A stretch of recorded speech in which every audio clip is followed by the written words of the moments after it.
Hi everyone, welcome back to Trees and Turtles. My name's Imogen. In today's video, I filmed this one on impulse actually. I'm going to be talking a little bit about how I'm feeling about my upcoming travel to 20 countries in 2025. If you're not already subscribed, be sure to do that, give this video a thumbs up, follow me on Instagram, and let's get started. So this channel is all about goals and productivity, and I know that I've been posting every day, but that's because I had a bunch of videos sort of scheduled and I actually haven't filmed for a while. So I'm massively excited to be back and to talk about this topic. So if you are new here, firstly, welcome. Please subscribe because I'm sure you would love to see more of this content. Last year, I solo traveled to 11 countries, 10 of which were in Europe and one of which was the United States. I spent 2 weeks in San Francisco. It was great. And I did it all entirely solo.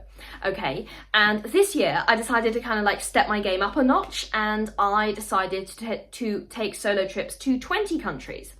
And I have thoughts about this, okay? So I've been getting a lot of DMs and messages from you guys, from, comments, from friends and family being like, oh, you're so brave. That sounds like so many countries, such a lot of work.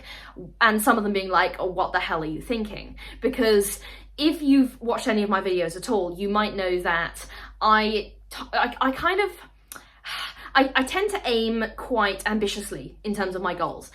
So I'll aim to achieve something which is a bit it sounds like a bit of a tall order, and I find that that's a really good way to kind of push myself outside of my comfort zone. So I have booked travel to 20 countries, and my first thought when I was doing this was, oh my god, what am I doing? Because last year, obviously, I travelled to 11, and that was still quite a lot, and I still felt kind of burnt out. I hadn't travelled extensively solo before. I'd done a couple of trips, but nothing on that kind of scale. So this year I was I'm pushing myself way outside of my comfort zone. I'm almost doubling the number of countries I'm going to by myself. And another thing is they're all completely new. So by the end of this year, I should have been to every single country in Europe, which doesn't currently have a travel advisory against it, which is 30. So yes, I'm kind of trying to finish off Europe this year, and then hopefully I'll go further afield in 2026, we'll see. But my thoughts firstly were oh my god, what am I doing? Because, it's been a while since I last travelled. The last time I travelled internationally was when I was in San Francisco in July 2024, so I feel like I'm a little bit out of practice. And also I'm going a little bit not off the beaten path essentially, but I think last time a lot of the countries I went to were quite standard tourist destinations, very popular places. I went Barcelona, I went to Lisbon, I went to, I don't know, Geneva. Okay, so they're fairly standard, run-of-the-mill tourist places. Not run-of-the-mill, but very popular tourist spots. And this time I'm trying to go to countries that maybe fewer people go to, or just countries that I haven't been to before that weren't my first impulse to go to. I was oh yeah, I've definitely got to go to this. And then this year I took look at the ones that were left, and I went, okay, so now I need to go to these. And often with the ones that I picked this year, there's maybe more of a language barrier. Obviously I try and learn the language as I go. I try and learn bits before I go, but there's no way that I could possibly learn and be fluent in the language of every country that I'm going to. So there's that. There's a little bit of trepidation about the language barrier potentially, and also about, unfamiliar transport systems, and are the logistics going to work? Am I going to make my connection? That kind of thing.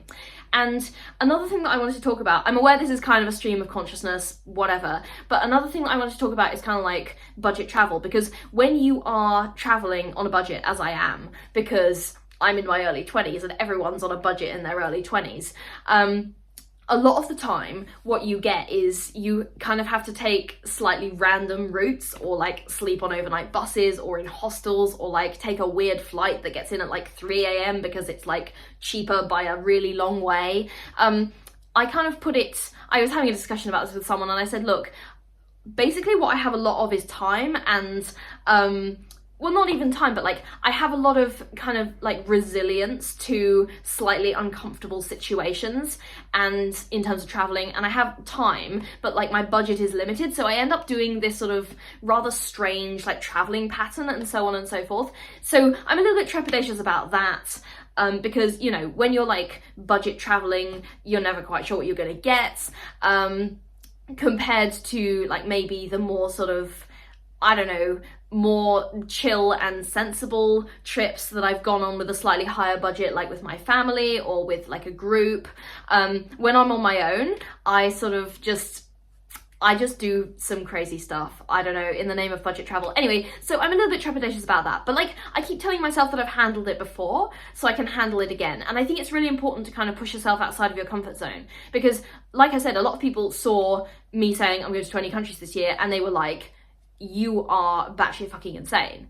And I was like, yes, I completely agree with you. I am batshit fucking insane, and I'm kind of freaking out because what am I doing? But also, that feeling is a feeling that I need to have, and I haven't really had it enough this year. I think in 2024, I was really, every single waking minute was work, and I was just doing so many things. Like, I moved into my first ever flat, I got a degree, I did job stuff, and I started on a health journey, and I traveled a lot, and all of that was just like landing on my head at once, and I was just like, what is going on? But it really pushed me outside of my comfort zone, and this year I kind of had fewer goals to deal with, so I was like, I need to step this up. I need to really make myself a little bit, just pushed. I just need to push myself. So this is me pushing myself and kind of having a little yap on camera about, oh my god, but I think it's fine. And I think what I also want to say to you in this video, because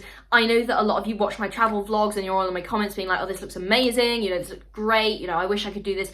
Okay, I want to really be completely honest with you, there are a lot of downsides, and I'm aware that I'm very privileged to be able to solo travel, but also at the same time, what you don't see in the vlogs, like you'll see in the vlogs, it's a highlight reel. I'll be like, look at this monument, or I traveled here and here and here and here, and I did all of these things, and it's sunny, and I'm having a great time, and look at me, essentially. And that's because I want the vlogs to be kind of vibey, and I want you to have a good time watching them. Like, I want to entertain you, honestly. I want you to be able to feel like you're traveling to those places with me, and like give you a little glimpse into those countries and those cities and kind of a holiday vibe. But at the same time, I don't want you to think, oh, she's got this perfect life, like it's unattainable, it's completely like, the highlight reel is 100% of it, because it's not. Like, that's like 5% of it.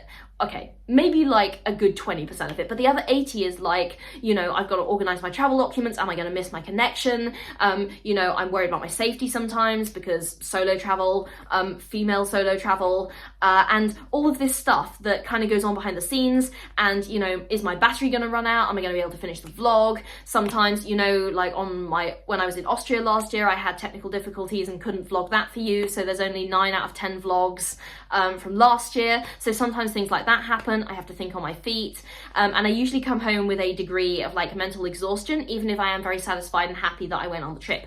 So I don't want you to sit there and think it's perfect, because it's not. And I did want to make that kind of disclaimer before I posted this year's vlogs, because I never want to be someone on the internet who is editing the hell out of themselves and their life and their pictures and everything. I want to be someone who is able to show up and say, look, I have a bunch of imperfections, and yes, I doubt myself, and I have imposter syndrome, and I worry, and things go wrong in my life, okay? And not everything goes to plan. But nevertheless, I'm able to have goals, and I'm able to push through, and I'm able to make the best of what I have and share it with you guys, and just try as much as I can to obviously like present a vibe and be a positive influence on you, but also to really share both sides of it and make you aware that, hell no, I'm not perfect. Like, I'm not perfect. I never will be perfect. I could complete every single goal on my entire list for the rest of my life, and I would not be perfect, okay? I would mess something up, and I don't want you to watch my videos and think it's unattainable. I want you to know that I am a regular person, and I screw up, and I make mistakes, and bad things happen to me, and, it's not perfect, but it can be pretty damn good, okay? So this was a rant about my travel and my thoughts, and there will be so many travel vlogs. I'm so excited to share them with you.